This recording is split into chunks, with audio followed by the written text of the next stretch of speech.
என்னென்ன அமைச்சர்கள் வந்தாங்க இப்ப உங்க தொகுதிக்கு? இல்ல அந்த மாவட்டத்தோட 2 அமைச்சர் வந்தாங்க. அது தவிர துணை முதலமைச்சர் வந்தாரு. அவரு விழுப்புரத்துல இருந்து அரசூரை பார்த்துட்டு விழுப்புரத்துல இருந்து பண்ருட்டி வழியா கடலூருக்கு போனாரு. போற வழியில அங்க யாரோ திமுக பிரமுகர் ஒருத்தர் ஒரு 50 வேட்டி, ஒரு 50 பெட்ஷீட்டு ஒரு திருமண மண்டபத்துல வச்சு எனக்கு தகவல் சொல்லல.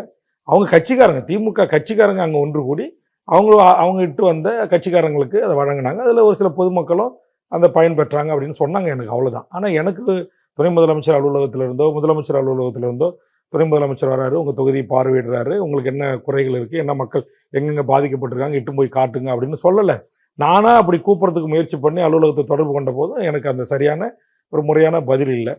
அதுல குறிப்பா துணை முதலமைச்சருடைய உதவியாளராக இருக்கின்றவர்கிட்ட நான் பேசும்போது, குரல் பதிவு போடும்போது எந்த ரிப்ளையும் இல்லை, எந்த ரெஸ்பான்சிபிளும் இல்லை. அப்போ ஒரு கூட்டணி கட்சி தலைவராக இருக்கிற இந்த தொகுதியினுடைய எம்எல்ஏவை புறக்கணித்துட்டு இவங்க இந்த மழை வெள்ள மேலாண்மை மேற்கொள்றாங்க,